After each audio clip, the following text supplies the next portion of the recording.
Jail శిక్ష భయంతో తెలుగు యువకుడు ఆత్మహత్య చేసుకున్నాడు. దానికి సంబంధించిన బ్రేకింగ్ అప్డేట్ చూస్తున్నాం. అయితే ఆ యువకుడు 13 నుండి 15 ఏళ్ల అబ్బాయిలాగా ఒక ప్రొఫైల్ను క్రియేట్ చేసుకొని, ఒక ఫేక్ ప్రొఫైల్ను క్రియేట్ చేసుకొని అందులో నుండి అమ్మాయిలకు మెసేజెస్ చేస్తున్నట్టుగా తేలింది. అయితే ఆ మెసేజెస్ కూడా అసభ్యకరంగా ఉండేవన్నట్టుగా తేలింది. అక్కడి కోర్టు జీవిత ఖైదును విధించడంతో కేవలం జైలు భయంతో ఇటు యుఎస్లో తెలుగు యువకుడు బలవన్మరణానికి పాల్పడ్డాడు. మైనర్ బాలికలను వేధించే కేసులో తనను అరెస్ట్ చేశారు. ఆ అబ్బాయి విజువల్స్ మనం స్క్రీన్ మీద చూస్తున్నాం. 35 ఏళ్ల పాటు జైలు శిక్ష అక్కడి కోర్టు తనకి విధించింది. అయితే జైలు శిక్ష, జైలులో ఉండాలి అనే కేవలం ఆ ఒక్క థాట్తో బలవన్మరణానికి పాల్పడ్డాడు. అన్ని తప్పులు చేస్తున్నప్పుడు ఎటువంటి ఆలోచన లేని సాయి కుమార్ సడన్ గా జైలు శిక్ష అనగానే భయపడిపోయి బలవన్మరణానికి పాల్పడ్డాడు. కోర్టు శిక్షతో భయంతో ఉరివేసుకొని తను చాలించాడు. 10 ఏళ్లుగా అమెరికాలో ఉద్యోగం చేస్తున్నాడు సాయి కృష్ణ. జనగామ జిల్లా లింగాల గణపురానికి చెందిన సాయి కుమార్ ఇటు ఫేక్ ప్రొఫైల్ క్రియేట్ చేసుకొని 13 నుండి 15 ఏళ్ల యువకుడిగా నటిస్తూ యువతులతో అసభ్యకరంగా మెసేజెస్ పెడుతూ మైనర్ బాలికలను ఇటు మోసం చేస్తున్నట్టుగా తెలుస్తోంది. సాయి కుమార్ మొత్తం ఇప్పటి వరకు 19 మంది మైనర్స్ ను మోసగించినట్టు తెలుస్తోంది. లైంగికంగా వేధించడంతో పాటు తను ఈ ఫేస్బుక్, ఇన్స్టాగ్రామ్ ప్రొఫైల్స్ ద్వారా చాటింగ్ చేస్తూ అసభ్యకరమైన పిక్చర్స్ కూడా పంపిస్తున్నట్టుగా తేలింది. అయితే 35 ఏళ్ల జైలు శిక్ష తనకు విధించింది యుఎస్ కోర్టు. కేవలం జైలు శిక్ష భయంతోనే ఉరి వేసుకుని తన అపార్ట్మెంట్లో ఆత్మహత్య చేసుకున్నాడు. బాలికలకు అసభ్య చిత్రాలు పంపించి వేధింపులు చేసేవాడు.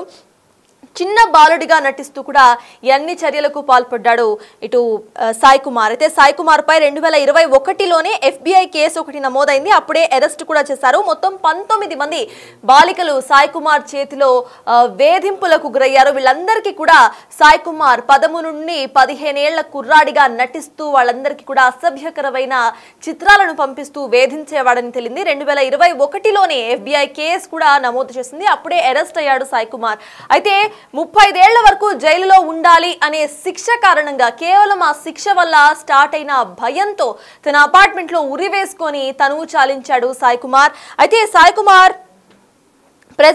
కుమార్ కి సంబంధించిన ఇంటి దగ్గర విషాద ఛాయలు అలుముకున్నాయి. అయితే మృతదేహాన్ని తీసుకువచ్చేందుకు ఇటు అమెరికాకు వెళ్లారు సాయి కుమార్ పేరెంట్స్.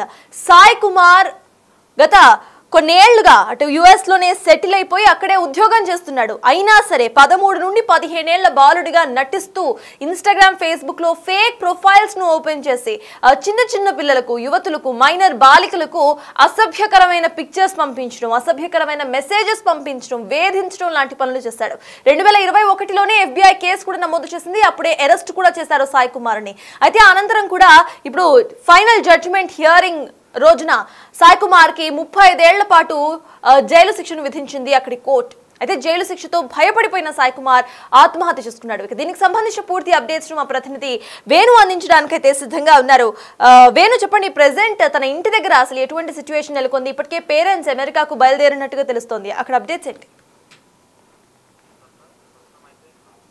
పూర్తిగానే పేరెంట్స్ భావిస్తున్నారు. కానీ ఎవరైనా హత్య చేసి ఉండొచ్చు అనే కోణం లోపల తల్లిదండ్రులు అయితే కంప్లైంట్ చేశారు. అయితే వీళ్ళను అక్కడికి రావాలని చెప్పడంతో మృతుని తల్లిదండ్రులు, అదే విధంగా మృతుని అత్త, ముగ్గురు కలిసి ఈ నెల 31న యుఎస్ అయితే బయలుదేరారు. అక్కడికి వెళ్ళిన తర్వాత అతన్ని సాయం తీసుకున్న తర్వాత వీళ్ళు తదుపరి మృతిపై మళ్ళీ ఏమన్నా కేసు ఫైల్ చేస్తారో లేదని తెలిసే అవకాశం ఉంది. మొత్తానికైతే ఈ ఘటనకు సంబంధించి గత 2023లో నమోదైన కేసులో అనూహ్యంగా 30 సంవత్సరాలు జైలు శిక్ష విధిస్తూ Oklahoma court department of justice sentence ఇవ్వడంతో పూర్తిగా తాను మనోవేదనకు గురయ్యే తాను సూసైడ్ చేసుకోవచ్చు అనే అంశాలు అయితే ప్రాముఖ్యంగా తెలుస్తుంది. దీనికి సంబంధించి పేరెంట్స్ కనుక అక్కడికి వెళ్ళిన తర్వాతనే వాళ్ళు ఏ విషయమైనా చెప్తేనే పూర్తి వివరాలు తెలిసే అవకాశం అయితే కనిపిస్తుంది. అయితే తనకు సాయి కుమార్ తన అట్లాంటి వ్యక్తి కాదు, తను వేధించే వ్యక్తి కాదంటూ కూడా తన సన్నిహితులు అయితే చెప్తున్నారు.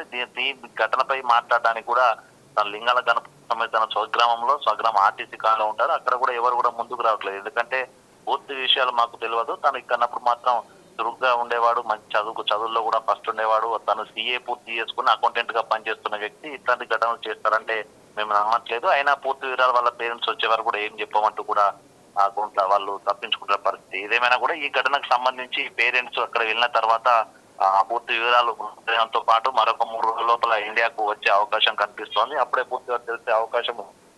కేసుకు సంబంధించి కూడా 2 సంవత్సరాల నుంచి కూడా తన భార్య అక్కడే ఉంటుంది. సాయి కుమార్ కి 5 ఏళ్ల క్రితం పెళ్ళైనా కూడా ఇద్దరు కూడా అక్కడే ఉంటున్నారు. తన అకౌంటెంట్ గా పనిచేస్తూ ఉద్యోగం చేస్తూ ఇక్కడ తల్లిదండ్రులకు పాలనకు వాళ్ళు మంచి చెడ్ల కోసం కూడా అప్పుడప్పుడు అమౌంట్ పంపించారు. కానీ ఇట్లాంటి ఘటనలు ఇరుక్కుంటానని కూడా ఏ రోజు భావించలేదంటూ తన దగ్గర సన్నిహితులు చెప్తున్నారు. సో దీనికి సంబంధించి పూర్తి వివరాలు తల్లిదండ్రులు వచ్చిన తర్వాతే తెలిసే అవకాశం ఉంది Sartaj. Suyas, thank you Venu. Suyas, present అక్కడ సిచ్యువేషన్ ఎలా ఉంది అనేది కనుక్కోవడానికి ఇప్పటికే పేరెంట్స్ అమెరికాకు స్టార్ట్ అయ్యారు. నిజంగా తమ కుమారుడు ఇటువంటి పనులు చేసేవాడు కాదు, తాను వెల్ సెటిల్డ్ సిఏ అంటూ కూడా పేరెంట్స్ కమెంట్ చేస్తున్నారు. పేరెంట్స్తో పాటు అక్కడున్న సన్నిహితులు కూడా ఇదే విషయాన్ని క్లియర్గా చెప్తున్నారు. కానీ కోర్టు కేసులో మాత్రం ఇటు సాయి కుమార్ మీద FBI 2021లోనే కేసు నమోదు చేసింది. 13 నుండి 15 ఏళ్ల కుర్రాడిలాగా ఫేక్ అకౌంట్స్ను క్రియేట్ చేసుకుని సోషల్ మీడియా హ్యాండిల్స్లో బాలికలకు ఇటు నీచమైన పిక్చర్స్ పంపిస్తూ కూడా వాళ్ళని వేధించేవాడని తేలింది. అనంతరం కూడా 35 ఏళ్ల పాటు సాయి కుమార్ కు జైలు శిక్ష విధించింది. అయితే సాయి కుమార్ కి రీసెంట్ గా కొన్నేళ్ల క్రితమే పెళ్లైంది. పెళ్లైన వాళ్ళ ఆవిడ వరంగల్లోనే ఉంటున్నట్టుగా తెలుస్తోంది. సాయి కుమార్ ఒక్కడే US లో ఉంటున్నాడు. గత కొన్ని ఏళ్ల నుండి US లో CA ఉద్యోగం చేస్తున్నాడు. పేరెంట్స్ ఇప్పుడు తమ కొడుకు అలాంటి వాడు కాదు, ఏదో తప్పుడు కేసు పెట్టి ఇరికించారు అంటూ కూడా ఇప్పటికే US కు బయలుదేరి వెళ్లారు. అక్కడ బాడీను వాళ్ళు స్వాధీనం చేసుకోవడానికి ఎక్కడికైతే వెళ్లారు. కేవలం 35 ఏళ్ల జైలు శిక్ష విధిస్తారు అనే కారణంగా మనోవేదనకు గురైన సాయి కుమార్ అటు బలవన్మరణానికి పాల్పడ్డాడు. సాయి కుమార్ చేతిలో ఇప్పటి వరకు మొత్తం 19 మంది మైనర్స్ అటు వేదనలకు గురైనట్టుగా తెలుస్తోంది. ప్రతి ఒక్కరికి కూడా 13 నుండి 15 ఏళ్ల కుర్రాడిలాగా సోషల్ మీడియాలో నటిస్తూ వాళ్ళందరికీ కూడా అసభ్యకరమైన పిక్చర్స్ సెండ్ చేస్తూ వాళ్ళని వేధించేవాడని తెలిసింది. అయితే ఈ కేసు ఇప్పటిది కాదు, 2021లోనే FBI కేసు నమోదు చేసింది. మొత్తం 19 మంది మైనర్స్ తన చేతిలో వేధింపులకు గురైనట్టుగా తెలుస్తోంది. కానీ తమ కుమారుడు అలాంటి వాడు కాదు అంటూ కూడా పేరెంట్స్ ఇప్పటికే US కు బయలుదేరి వెళ్లారు.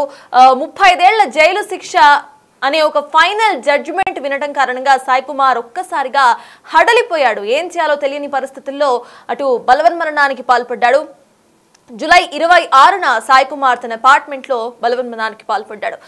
గత కొన్ని ఏళ్లుగా US లోనే పనిచేస్తూ ఉన్నాడు సాయి కుమార్. కానీ అక్కడ 13 నుండి 15 ఏళ్ల ఒక యువకుడిగా సోషల్ మీడియాలో నటిస్తూ ఫేక్ ప్రొఫైల్స్ ను క్రియేట్ చేసి మైనర్ బాలికలకు అసభ్యకరమైన చాట్స్, అసభ్యకరమైన ఫోటోస్ పంపించి వేధించేవాడని 2021లోనే FBI కేసు నమోదు చేసింది. ఫైనల్ హియరింగ్, ఫైనల్ జడ్జిమెంట్ వచ్చిన రోజు 35 ఏళ్ల జైలు శిక్ష ఉంటోంది అనే ఫైనల్ జడ్జిమెంట్ కారణంగా Sai Kumar హడలిపోయాడు.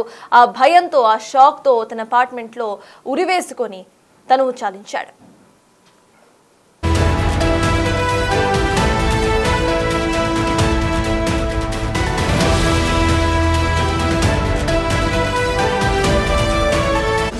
The Big Folk Night 2025 celebrating the soul of Telangana.